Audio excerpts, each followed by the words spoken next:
নমস্কাৰ আপোনালোকক স্বাগতম জনাইছো মোৰ ইউটিউব চেনেল কালাম জিকে নিশ্চয়লৈ আপোনালোকে যেহেতু কালি সেশনটো অথবা ডেসক্ৰিপচনত আপোনালোকৰ লিংকটো পাই যাব পাৰ্ট 1 ৰ এসএসএ অথবা সৰ্বশিক্ষা অভিযানৰ মই পাৰ্ট 1 ভিডিও বনাই থৈছো আজি কোৱেশ্চন নম্বৰ 16 ৰ পৰা আৰম্ভ কৰিছো আপোনালোকৰ কাখৰে দেখা পাইছে যে আপোনালোকৰ সিলেবাসত এটো আপোনালোকৰ সিলেবাসত আছে এসএসএ অথবা সৰ্বশিক্ষা অভিযানটো নিশ্চয়কৈ বন্ধুসকল আপোনালোকৰ সিলেবাসখন দেখুৱাই দিছো কাখত চাই লওক আজি সেশনটিৰ first question under SSA provisions for classrooms and toilets have been made for water and toilet arrangement the scheme gives a grant of আপোনালোকৰ সৰ্বশিক্ষা অভিযানৰ দ্বাৰা ক্লাছৰুম আৰু টয়লেট হেবোৰ বনাবলৈ আৰু অথবা water and toilet arrangementৰ কাৰণে স্কিম দিয়া হয় কিমান থাউজেণ্ডৰ দিয়া হয় হেতু গ্ৰান্ট দিয়া হয় এটো প্ৰথম অপচন নম্বৰ এটো দিয়া আছে 30,000 আৰু B to 35,000 C to 40,000 আৰু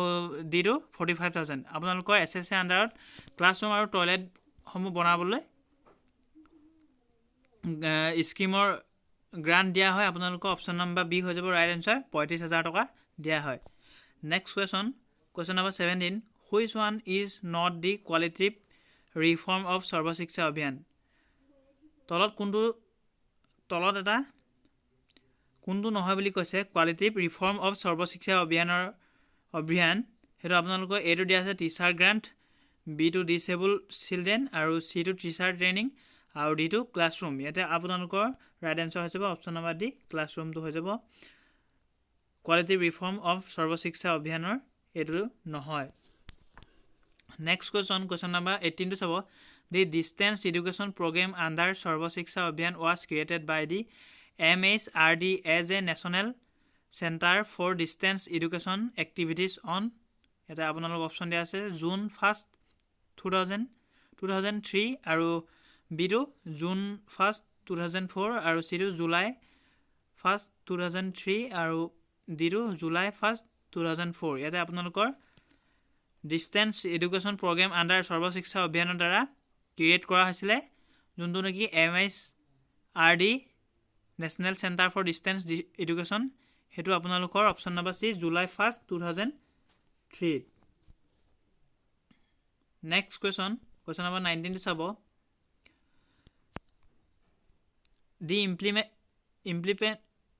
the implementation of the distance education program under SSA in states and UTs has been entrusted to এটো আপোনালোকৰ এটো দি আছে DIET আৰু B to SCERT আৰু C to SIE আৰু D to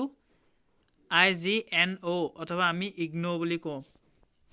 এটা আপোনালোকৰ ৰাইট আনসাৰ হৈ যাব অপচন নম্বৰ ডি IGNO টো হৈ যাব ৰাইট আনসাৰ নেক্সট question টো চাব SSA got the approval of central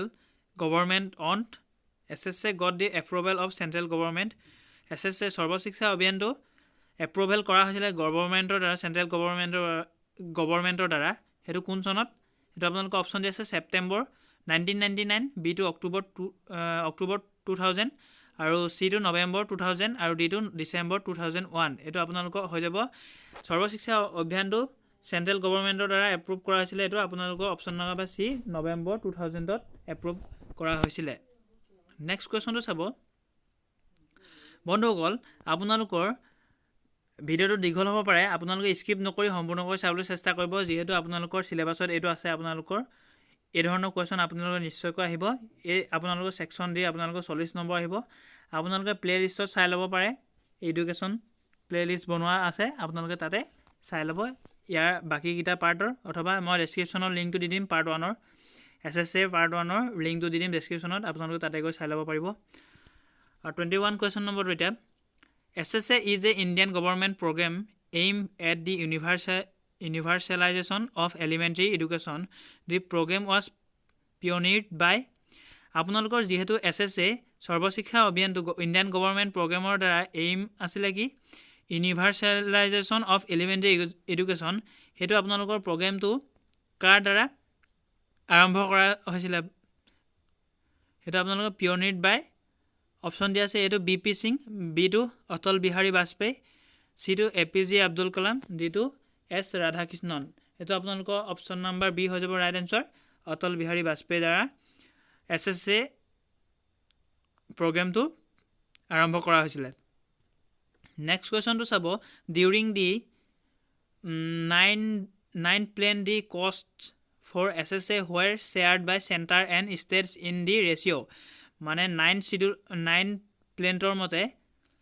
আপোনালোকৰ SSA সৰ্বশিক্ষা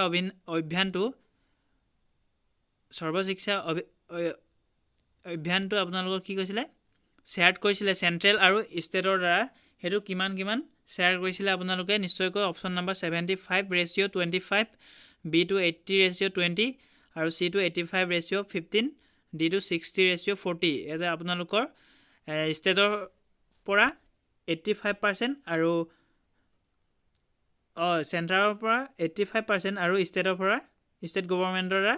15% আছিলে অপচন নম্বৰ C টো ৰাইট হৈ যাব নেক্সট কোৱেশ্চনটো চাব the success of SSA depends on quality of the A number দিয়া আছে district plan B to trust on quality C to community based planning process D to monitoring এটা আপোনালোকৰ the success of SSA depends on quality of the option number C community based planning process right হৈ যাব option number C next কোৱেশ্চনটো চাব দি national programme for nutritional support to primary education is name as যোনটো নেকি আপোনালোকৰ national programme for nutritional support to primary এডুকেশ্যনৰ nutritional সাপোৰ্টৰ নাম কি আছিল বুলি সুধিছে ইয়াতে আপোনালোকৰ প্ৰথমটো দিয়া আছে নিউট্ৰিশন ফুড প্ৰগ্ৰাম আৰু B to mid day meal আৰু C to leisure time food আৰু D to none of above আপোনালোকৰ ইয়াতে option number B to mid day meal যোনটো নেকি নেশনাল প্ৰগ্ৰামৰ দ্বাৰা নিউট্ৰিশনাল সাপোৰ্ট টু প্ৰাইমেৰী এডুকেশ্যনৰ কাৰণে নাম দিছিলে অথবা আপোনালোকৰ দুপৰীয়া আহাৰটো যোনটো প্ৰাইমেৰী এডুকেশ্যনত দিয়া হয় হেতু মিড ডে মিল নামেৰে জনা গৈছিল আপোনালোকৰ অপচন নম্বৰ বি ৰাইট হৈ যাব এতিয়া আপোনালোকৰ ৰিসেন্টলি মিড ডে মিলটোক কি নামেৰে জনা যায় এটা PM নিউট্ৰিশন স্কিম নামেৰে জনা যায় নেক্সট কোৱেশ্চনটো চাব বহুত ইম্পৰ্টেন্ট হয় district elementary education plan of SSA is a district elementary education plan of SSA is a এটা অপচন নম্বৰ এ দি আছে perspective plan B to work plan C to holistic and convergent approach D to integration plan ইয়াতে আপোনালোকৰ district elementary education প্লেনৰ মতে SSA টো হৈছে আপোনালোকে হলিষ্টিক এণ্ড কনভাৰ্জেণ্ট এপ্ৰোচ হয় এটা অপচন নম্বৰ সি টো ৰাইট হৈ যাব holistic and convergent approach next to চাব question number 16 to right to education act 2009 stress on এটা আপোনালোকৰ এ টো দিয়া আছে এক্সেছিবিলিটি বি টু এডপ্টেবিলিটি আৰু সি টু একাউণ্টেবিলিটি আৰু D to all this right to এডুকেশ্যনৰ মতে act 2009 stress on accessibility adaptability আৰু একাউণ্টেবিলিটি হে সকলো তিনটাই হয় অথবা option number D to all this to right হৈ যাব নেক্সট কোৱেশ্চনটো চাব ভিডিঅ'টো অলপ দীঘল হৈছে আপোনালোকে স্কিপ নকৰি সকলোবোৰ চাই যাব কিয়নো আপোনালোকৰ এই ধৰণৰ question Guwahati university B.Ed entrance টেষ্টত এটো সিলেবাসত আছে আপোনালোকে নিশ্চয়কৈ আহিব ইয়াৰে কোৱেশ্চন দুটা নহলে তিনটা নেক্সট টু চাব through right to education 2009 government of India provoke 4 important elements like আপোনালোকৰ দিয়া আছে A to teacher student society and government B to teacher human right commission public private sector আৰু C to government student corporate sector society ইয়াতে আপোনালোকৰ option দিয়া আছে D to all the above আৰু ইয়াতে আপোনালোকৰ হৈ যাব all the above to right answer নহয় আপোনালোকৰ অল দি এবভ নহয় ইয়াতে আপোনালোকৰ সুধিছে কি through right to education 2009 government of India provoke 4 important elements like চাৰিটা গুৰুত্বপূৰ্ণ ইম্পৰ্টেণ্ট এলিমেণ্টছ কি সুধিছে ইয়াতে আপোনালোকৰ প্ৰথমটো হ'ব টিচাৰ আৰু ষ্টুডেণ্ট আৰু ছ'চাইটি আৰু গভৰ্ণমেণ্ট হ'ব ইয়াতে আপোনালোকৰ অপশ্যন নম্বৰ এটো ৰাইট হৈ যাব নিশ্চয়কৈ বন্ধুসকল নেক্সট কুৱেশ্যনটো চাব the right of children to free and compulsory education act was passed by এইটো আপোনালোকৰ যিহেতু আপোনালোকৰ right of children to free and compulsory free আৰু কম্পালচৰি এডুকেশ্যন এক্টটো কাৰ দ্বাৰা পাছ কৰা হৈছে ইয়াতে আপোনালোকৰ দিয়া আছে এটো চেণ্ট্ৰেল গভৰ্ণমেণ্ট আৰু বিটো ষ্টেট গভৰ্ণমেণ্ট আৰু চিটো দি ইণ্ডিয়ান পাৰ্লিয়ামেণ্ট এণ্ড ডিটো দিয়া আছে নন অফ দিছ ইয়াতে আপোনালোকৰ যোনটো নেকি ফ্ৰী এণ্ড কম্পালচৰি এডুকেশ্যন এক্টটো পাছ কৰা হৈছে এইটো option number C the Indian পাৰ্লিয়ামেণ্টৰ দ্বাৰা এক্টটো পাছ কৰা হৈছে এইটো বহুতো ইম্পৰ্টেণ্ট হয় সেইটো ফ্ৰী এণ্ড কম্পালচৰি এডুকেশ্যন আপোনালোকৰ কোনসকল ষ্টুডেণ্টক দিয়া হয় যোনসকল 6 বছৰৰ পৰা 14 বছৰলৈ এই এক্টটো আপোনালোকৰ ফ্ৰী আৰু কম্পালচৰি দিয়া হয় এজৰ ভিতৰত এই 6 আৰু 14 এজৰ ভিতৰৰ ষ্টুডেণ্টক ফ্ৰী আৰু কম্পালচৰি এডুকেশ্যন প্ৰভাইড কৰা হয় নেক্সটটো চাব কুৱেশ্যন নম্বৰ 19 চাব government of India shell develop a framework of national curriculum with the help of academic authority specified under section এইটো আপোনালোকৰ ছেকশ্যন সুধিছে framework of national curriculum with the help of academic authority specific under section ইয়াতে আপোনালোকৰ option দিয়া আছে এইটো 4 of RTE act 2009 আৰু বিটো 29 of REE act 2009 আৰু চিটো দিয়া আছে 46 অফ RTE এক্ট 2009 আৰু ডিটো 6 অফ RTE এক্ট 2009 ইয়াতে আপোনালোকৰ ৰাইটটো হ'ব option number B 29 of REE act 2009 next question 30 according to RTE 2009 minimum days of functioning in a year for primary school according to RTE 2009 minimum days of functioning in a year for primary school functioning minimum কিমান দিন হ'ব লাগিব ইয়াৰত এবছৰ আপোনালোকৰ option number দিয়া আছে 180 days 200 days 250 days আৰু 210 days ইয়াতে আপোনালোকৰ অপশ্যন নম্বৰ বি 200 days হ'ব মিনিমাম 200 days ফাংচনিং হ'ব লাগিব এবছৰত প্ৰাইমেৰী স্কুলত নেক্সট কুৱেশ্যনটো চাব according to RTE 2009 minimum days of school functioning in a year for upper primary school এতিয়া আপোনালোকে ইয়াতে নেক্সট সুধিছে কি প্ৰথমটো সুধিলে প্ৰাইমেৰী স্কুল আৰু এতিয়া আপাৰ প্ৰাইমেৰী স্কুলত কিমান দিন হ'ব লাগিব মিনিমাম 1 ইয়াৰত ইয়াতে আপোনালোকৰ অপশ্যন দিয়া আছে এইটো 200 দিন আৰু বিটো দিয়া আছে 250 দিন চিটো 290 দিন আৰু ডিটো 380 দিন ইয়াতে আপোনালোকৰ অপশ্যন নম্বৰ বি 250 দিন হ'ব লাগিব আপাৰ প্ৰাইমেৰী কাৰণে নেক্সট কুৱেশ্যনটো চাব the government of India approve a new plan called National Program of Education for Girls at Elementary Level in গভৰ্ণমেণ্টৰ মতে এপ্ৰুভ কৰা হৈছে নিউ প্লেন কি যোনটো নেকি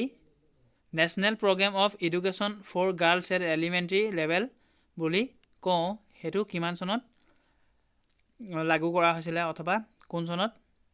প্ৰথমে আৰম্ভ কৰা হৈছিলে এইটো দিয়া আছে জুলাই 2002 বিটো জুন 2003 চিটো জুলাই 2003 ডিটো জুলাই 2005 এইটো আপোনালোকৰ অপশ্যন নম্বৰ চি জুলাই 2003 প্ৰথমে এইটো national programme of education for girls at elementary লেভেলটো আৰম্ভ কৰা হৈছিলে এপ্ৰুভ কৰা হৈছিলে নিউ প্লেনটোক নেক্সট কুৱেশ্যনটো চাব for eradicating illiteracy the total literacy rate campaign TLC has been the principal strategy of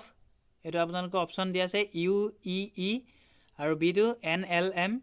আৰু চিটো NPEGEL আৰু ডিটো নন অফ এবভ ইয়াতে আপোনালোকৰ অপশ্যন নম্বৰ বি NLMটো হৈ যাব ৰাইট এনচাৰ NLM আৰু নেক্সটটো চাব আপোনালোকৰ অপশ্যনকেইটা চাই মনত ৰাখিব নেক্সটটো চাব RTE Act 2009 described the modalities of the importance of free and compulsory education for children between 6 and 14 in India under এটো কোনটো আৰ্টিকেলৰ মতে হেতু 6 and 14 ইয়াৰৰ ষ্টুডেণ্টক free and compulsory education provide কৰা হৈছিলে সেইটো কোনটো আৰ্টিকেল সুধিছে ইয়াতে অপশ্যন দিয়া আছে এইটো আৰ্টিকল 46A বিটো আৰ্টিকল 42A সিটো আৰ্টিকল 21A আৰু ডিটো আৰ্টিকল 22A এইটো আপোনালোকৰ বহুতো ইম্পৰ্টেণ্ট হয় এইটো কোৱেশ্যন নিশ্চয়কৈ আহিব পাৰে এইটো আপোনালোকৰ আৰ্টিকল 21A উল্লেখ কৰা আছিলে অপশ্যন নম্বৰ সি ৰাইট হৈ যাব নেক্সটটো চাব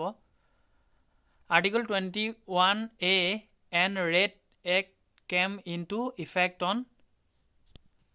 অপশ্যন দিয়া আছে 1 March 2009 বিটো 1 April 2010 সিটো 1 April 2009 আৰু ডিটো 1 March 2010 এটা আপোনালোকৰ অপশ্যন নম্বৰ 1 অপশ্যন নম্বৰ 1 নহয় অপশ্যন নম্বৰ বি 1 April 2010 ত এটো article 21A and Red Act যেতিয়া আহিলে তেতিয়া ইফেক্ট হৈছিল বুলি কৈছে 1 April 2010 নেক্সট চাব all schools covered under the act shall constitute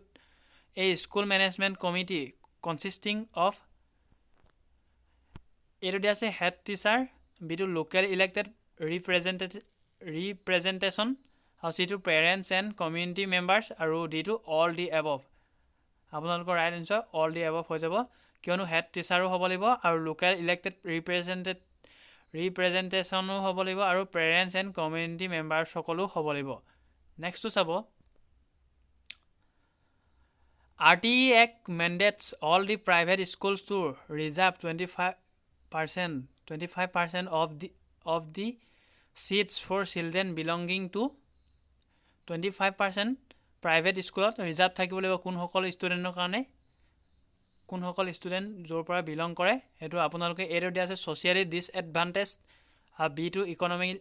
ইকনমিক্যালি weaker sections আৰু C to both A and B আৰু D to none of above আপোনালোকৰ RTE এক্টৰ মতে প্ৰাইভেট স্কুলসমূহত 25% সিট ৰিজাৰ্ভ থাকিব লাগিব কোনসকল ষ্টুডেণ্টৰ কাৰণে সোশিয়ালি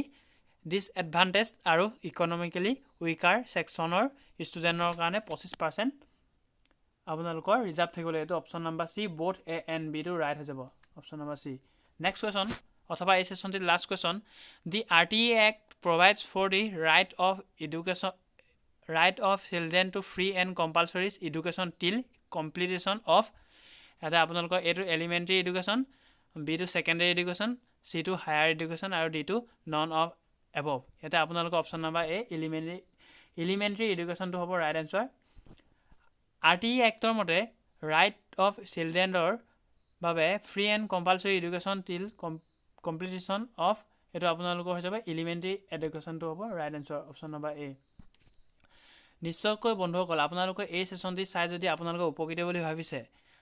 তেন্তে নিশ্চয়কৈ লাইক কমেন্ট শেয়াৰ কৰিবলৈ নাপাহৰিব আৰু যিমান পাৰে বন্ধু বান্ধৱীক শেয়াৰ কৰি দিব যাতে তেওঁলোকে এই ধৰণৰ কোৱেশ্যনসমূহ পাৰে আৰু যদি প্ৰথমবাৰ ভিজিট কৰিছে তেন্তে মোৰ চেনেলটি সাবস্ক্ৰাইব কৰিবলৈ নাপাহৰিব আৰু যিমান পাৰে আপোনালোকে শেয়াৰ কৰিব আৰু কাষতে থকা বেল আইকনটো দবাই ৰাখিব যাতে আগন্তুক দিনত এই ধৰণৰ কোৱেশ্যনসমূহ পাই থাকিবলৈ তেতিয়া আকৌ লগ পাম নেক্সট এটা নতুন ভিডিঅ'ত ধন্যবাদ